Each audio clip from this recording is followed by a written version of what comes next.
श्रोते हो नमस्कार. आकाशवाणीच्या अर्थविशेष या कार्यक्रमात आपलं मनःपूर्वक स्वागत. अर्थविशेषच्या आजच्या भागात आपण ऐकणार आहोत वित्तीय तुटीच्या नियंत्रणाबाबत. भारतीय अर्थव्यवस्था आता हळूहळू रुळावर येऊ लागल्याचे स्पष्ट संकेत मिळू लागले आहेत. देशाच्या सेवा क्षेत्रानं मरगळ झटकून सप्टेंबर महिन्यात लक्षणीय सक्रियता दाखवल्याचे मासिक सर्वेक्षणातून पुढे आलं आहे.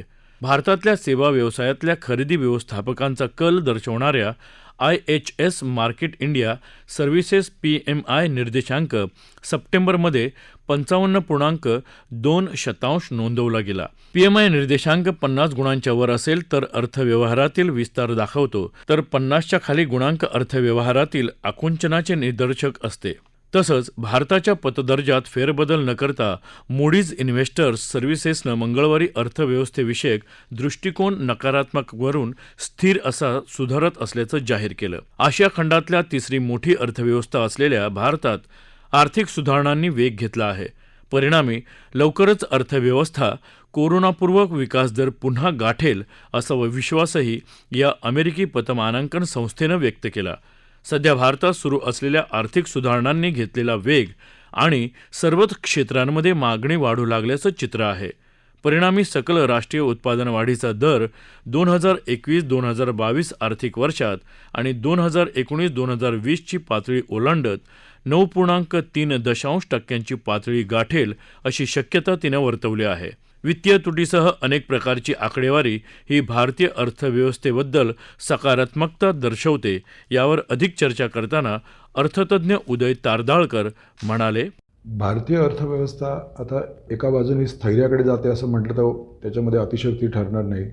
कारण आपण जर बघितलं तर गेल्या सुमारे 9 महिन्यामध्ये आपलं करसंकलन जे आहे वस्तू आणि सेवा करातून हे 1 लाखाच्या पलीकडे जाते.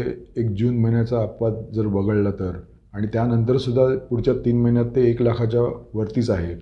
आणि करसंकलनाचा एक चांगला फायदा म्हणजे त्याचा जो महत्त्वाचा परिणाम असतो तो वित्तीय तुटीवर, आणि त्याचा चांगला परिणाम म्हणजे आता वित्तीय तूट जी भारताची ह्या वित्तीय वर्षामध्ये सुमारे 6.8% ही आपल्या GDPच्या असणार आहे आपल्या अंदाजपत्रकाप्रमाणे.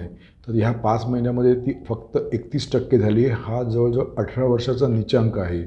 आणि असं करसंकलन झालं आणि अशी वित्तीय तूट जर राहिली तर एक खूप मोठ्या ज्याला आपण म्हणतो की ह्या वर्षामध्ये चांगली आपली प्रगती होऊ शकेल आपल्या वृद्धीचा दर जर बघितला तर. त्याचप्रमाणे अजून एक चांगली गोष्ट म्हणजे आपल्या परकीय चलनाचा साठा आहे तो आता जवळजवळ $640 अब्ज एवढा पोचला आहे. आणि गेल्या 5 वर्षाचा विचार केला तर 2016 ते आता 2021 या 5 वर्षामध्ये तब्बल त्यांनी 425 अब्जांवरून 640पर्यंत झेप घेतली आहे. आणि एकंदरीतच आपण बघितलं तर रोजगारीच्या दृष्टीने काही चांगली आकडेवारी आत्ताच आली आहे की सप्टेंबर महिन्यामध्ये मोठ्या प्रमाणावर रोजगार निर्माण झाले. जवळजवळ 83 लाख हे जॉब्स निर्माण झाले. आणि त्याचा जर वेगवेगळ्या तऱ्हेचा विचार केला तर बरेचसे असे दिसत आहेत की ज्यांच्या कोणाचे समजा नोकऱ्या गेल्या असतील तर त्यांना परत नोकऱ्या मिळाल्या आहेत.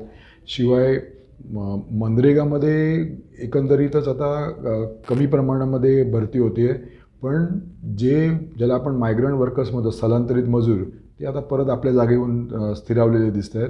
आणि ती पण एक खूपच मोठी आशादायक गोष्ट आहे. आणि आपल्याला माहितीच आहे की मान्सूनने आता आपल्याकडे जवळ 99% मजल गाठली आहे या वर्षासाठी. त्यामुळे त्या बाजूने सुद्धा एक खूपच सुखदायक चित्र आहे.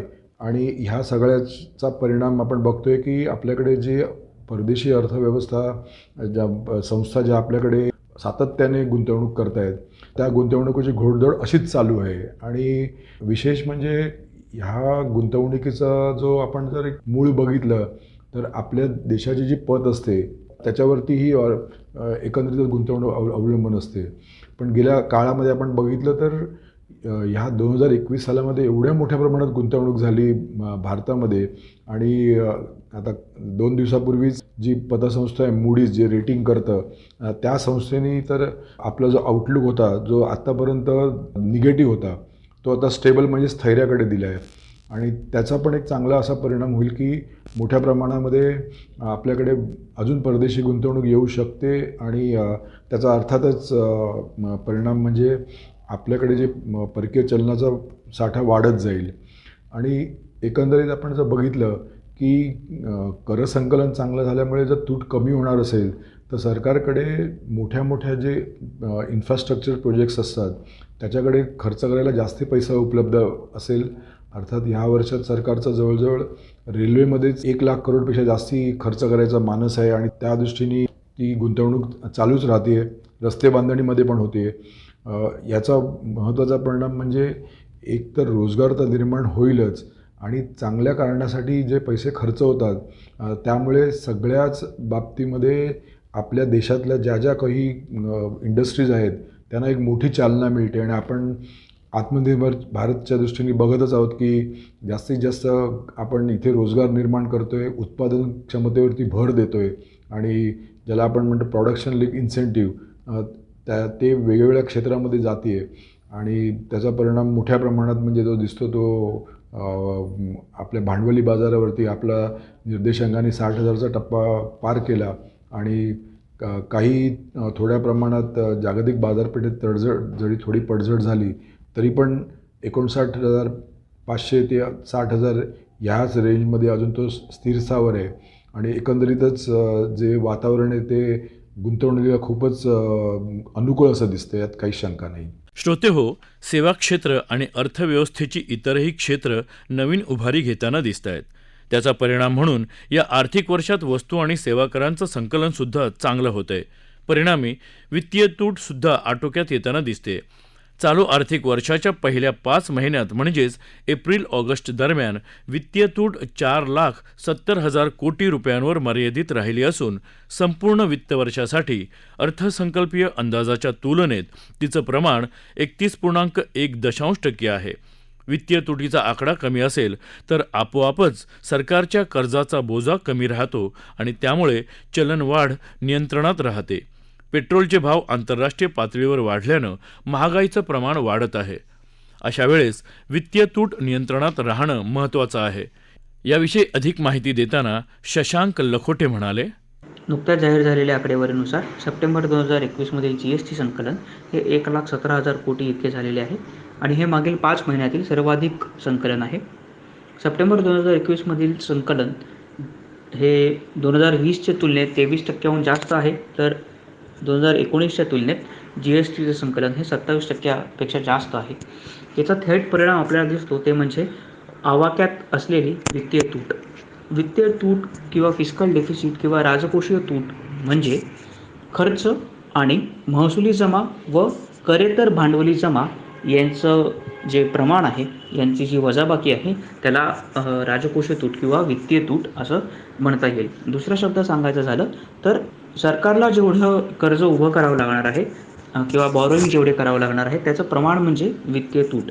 आता ही वित्तीय तूट आटोक्यात आली म्हणजे नक्की काय झालं की चालू आर्थिक वर्षामध्ये पहिल्या 5 महिन्यात वित्तीय तूट ही 4.7 लाख कोटी किंवा संपूर्ण वित्तीय वर्षाच्या अर्थसंकल्पीय अंदाजाच्या तुलनेत तिचे प्रमाण 31.1% आहे. केंद्र सरकारने 2021-22 मध्ये वित्तीय तुटीचा अंदाज हा 6.8% वर्तवला आहे. GDPचा 6.8% वर्तवलेला आहे. तर मागील वर्षी जे कोरोनाचं वर्ष होतं किंवा पॅन्डेमिकचं वर्ष होतं त्याच्यामध्ये हा जे आपली वित्तीय तूट जी आहे ती जवळपास 9.3% इतकी अधिक झालेली आहे.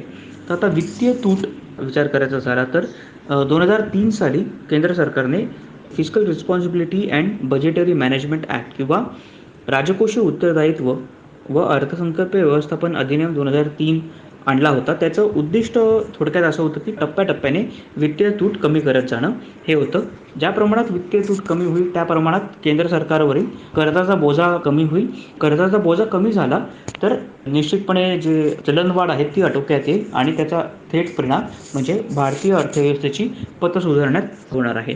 NK सिंग कमिटी 2016 साली आली होती. तर त्या समितीने 2021 पर्यंत ही वित्तीय तूट जी आहे ती GDPच्या 2.8 टक्के करायला टार्गेट दिलं होतं आणि 2023पर्यंत GDPच्या 2.5% वित्तीय तूट असावी असं NK सिंग समितीने सांगितलं होतं. मात्र मागील वर्षी जो कोरोना पॅन्डेमिक जो महामारी जी पसरली त्यामुळे सरकारचं उत्पन्न खूप मोठ्या प्रमाणात कमी झालं, आटोक्यात आलं आणि खर्च मात्र करावा लागला.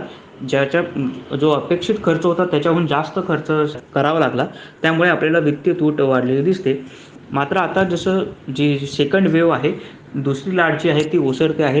केंद्र सरकार किंवा भारत याच्यातून बाहेर पडत आहे आणि GST कलेक्शन हे मागील काही महिन्यांपासून 1,00,000 कोटींच्या वरती राहिलेलं आहे. एप्रिल 2021मध्ये ते सर्वाधिक 1,41,000 लाख कोटी एवढं ते होतं.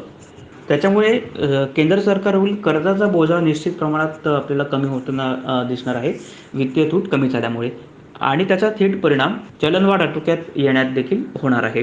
त्याचप्रमाणे सरकारने विविध क्षेत्रामध्ये निर्गुंतवणूक करण्याचे ठरवले असल्यामुळे सरकारची जी करेतर भांडवली जमा आहे ती देखील अजून वाढण्याची शक्यता आहे आणि जी महसुली तूट जी आहे वित्तीय तूट जी आहे ती अजून कमी होण्याची शक्यता वर्तवली जाते आहे. श्रोते हो, एकंदरच भारतीय अर्थव्यवस्था सकारात्मक वळणावर उभी आहे. रोजगार वृद्धी ही सर्वसमावेशक विकासासाठी अत्यंत कळीची बाब. गेल्या महिन्यापासून रोजगाराचे आकडे सुद्धा उत्साहवर्धक आहेत. देशांतर्गत पातळीवर मागणी वाढण्याच्या आशेनं सेवा क्षेत्रातल्या कंपन्यांकडून सप्टेंबर महिन्यात अतिरिक्त कर्मचारी भरती केली गेली. सलग 9 महिन्यांच्या घसरणीला लगाम लागत 10 महिन्यातच प्रथमच रोजगार वाढला आहे. कोरोना टाळेबंदीतल्या शिथिलतेसह बहुतांश व्यवसायांवरील प्रतिबंध दूर झाल्यानं त्याचे सुपरिणाम सेवा क्षेत्रावर कायम असल्याचं जाहीर झालेल्या अधिकृत आकडेवारी दाखवून देते. हेच चित्र इतर क्षेत्रातही पाहता येईल.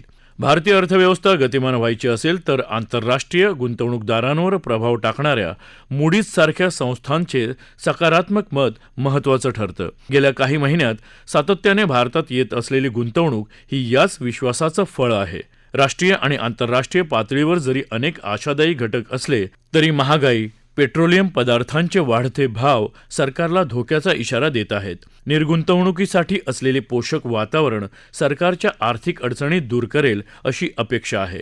एकूणच सर्वच क्षेत्रातल्या धोरण आणि अवलंब या दोन्ही पातळीवरील एकरूपतेमुळे अर्थव्यवस्थेनं नवी शिखरं गाठावी अशीच आपली सर्वांची इच्छा असेल. श्रोते हो, याबरोबरच आपला अर्थविशेष हा कार्यक्रम संपला. आकाशवाणी मुंबईच्या प्रादेशिक वृत्त विभागानं हा कार्यक्रम सादर केला. सादरकर्त्या सरस्वती कुवळेकर, निर्मिती सहाय्य विवेक वानखडे, लेखन विनोद देशपांडे आणि निवेदन शैलेश मोहिते.